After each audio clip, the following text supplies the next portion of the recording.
What's up? What's up? What's popping? Hey, yo, it's Nate Dogg 916 coming at you live from Sacramento.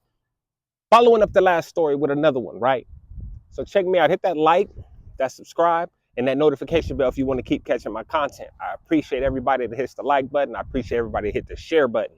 Go follow me on Instagram at nate.dog916. You can hit me up on email at asknatedog916, like ask a question. At Gmail. Check it out. All right, so a little further in the future, right? I'm 15 years old, right? I'm kicking it with the homeboy. Two of the homeboys I kicked it with every day, right? We was always together. So we decide, we in the hood, we decide we're gonna go to the homegirl candy house, right? Hang out. Candy house is kind of like the Mad Pad. Everybody go there, kick it, drink when you're young. She'd always have alcohol there, all the stuff. So we gonna go to the homegirl candy house. So we pull up at the homegirl candy house, right? We in the 81 Malibu. I had an 81 Malibu at this time. Yes, I had a car at 14. Yes. So we pull up. It's me, bruh, and bruh. It's two of us, right? It's three of us, right? We pull up and we see the homeboy. Three of the homeboys is there, right? Three of the older homies from the hood, right? And it was the home. I don't really say names, but didn't no crimes happen here, so I can tell you the names because I know a couple of the homies be watching my stuff. The homeboy Ant was there, Ant Kendricks. The homeboy Ben was there, and the homeboy Rich was there, right? And then me, Ken, and Alex was there, right? So we pull up. They see us youngsters pull up. They like, we outside. They all know us. We young homies. They older homies, but they know us. Well, they know me. So we get out. We chilling. They drinking 40s, drinking. We all chilling. So then Ant tell Ben what's up with the squabble game, right? Because this is something that happens in the hood when homies is just kicking the cats. Be like, man, let's go tips. Let's just see what you working with, right? The homeboy Ben jump up like, what's happening, right? And these is two like silverback built youngsters, brothers, right? They like 22, 23 years old, but they go to rumbling, right? They go a couple rounds and then they stop, right? And I'm just sitting back chilling, right? I'm high, I'm drinking on a 40, I'm chilling. I'm high off marijuana. And the homeboy Rich was fresh out of prison. He like 21, I'm 15, right? So he like, man, y'all doing all that squabbling, make me want to squabble somebody, right? So he look at the three of us, right? And, well, he really look at the two youngsters, the other two dudes, not me, right? And he like, which one of y'all want to go toes with me? And then my boy Alex like, man, I'm a youngster, man. I ain't trying to get down with you, man. You a grown man. And Ken say the same thing, right? So he let it go. And I'm like, I start to feel like, hold on, you gonna punk the homies? And I'm like, damn near leader of the crew, right? Leader of the crew. You know, homies pretty much do what I want to do most of the time, right? But it's a team effort. So I feel like I gotta defend my bros, right? So I'm like, well, hold on, I'll get down with you. You know what I mean? Even though I didn't even say that even though you older. He was older. I was 15, he was like 21. I'm like, I'll get down with you. And I'm fresh out of girls' school at this time, the Warren E. Thornton Youth Center in Sacramento, 9605 Kiefer Boulevard, right? If you know, you know. If you're from Sac, you really know. And you know why they call it girls' school. So fast forward, back to the story. I tell bro, I'll get down with you. He like, hey man, sit down, right? Now, the reason he say sit down, let me give you a little background. I'm a Jackson, right? My last name is Jackson.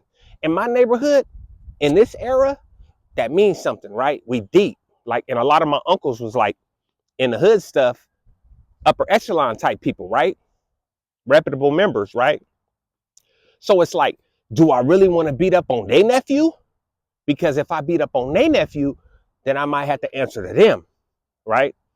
So it was pause there, right? But I don't care because I'm on my own. I stand on my own. I didn't need my uncle's name. I didn't look for my uncle's name for protection. I was like, man, what's happening, man? We can get down. So he like, all right, youngster, you better sit down. I'm like, sit down or what, right? And as soon as I said or what, he said or else. And then as soon as he said or else, I got off, right? I promise you, right hand to God, that's the last thing I remember. This man dog walked me all around the courtyard of the apartment complex. Like dog walked me. I don't even remember. I only could tell you this because somebody else told me the story of what happened to me after I hit him, right? And they say they had to still grab me because every time he dropped me, I was hopping back up and rushing him again. Like every time. And I don't remember none of it. No cap. I don't remember none of it. He put tips on me, right? They break it up. It's over, right? Day's over. Fast forward 4 years. We're going to fast forward 4 years later, 19. I'm 19, right? Fresh out of my first county bid, right? My homeboy E called me like, Nate, what's up? I got a customer. I know you don't like people to come to your house, but he cool. Let me bring him with me. So we can, we want to buy something from you. I'm like, all right, bet, pull up. They walk in the house. Now remember, 15, 5'9", 140, 19, 6'2", 200 pounds. Yeah. Soon as they walked in the house, I'm like, what's up, E? And then E automatically hand me a strap because that was a rule in my house. If you come in my house, you got to give me a pistol. I'll hold on to your pistol while you're in my house, and when you leave, you can have it back, right? It wasn't going to be no fishy stuff going on inside my house. So I take his pistol, and I don't even let on to the stuff, right? I'm like, your man's got a pistol? Bro don't even recognize me, right? The dude Rich is right here.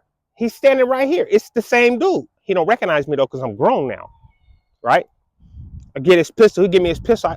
I tell my girl, go put these in a safe, right? I come back out in the front room. I'm like, hey, bro, you don't remember me, huh? He like, nah, I don't remember you, homie. What's going on? I'm like, Nate, man. He like, oh, damn, bro, you done got talk. Hey, nah. Hey, bro, we got to go outside and talk about it. Coincidentally, no cap, we are literally there's like 3, 4, 5, 6. There's like apartment complexes on both sides of the street that we live on. Heck of them back to back, different apartment complexes.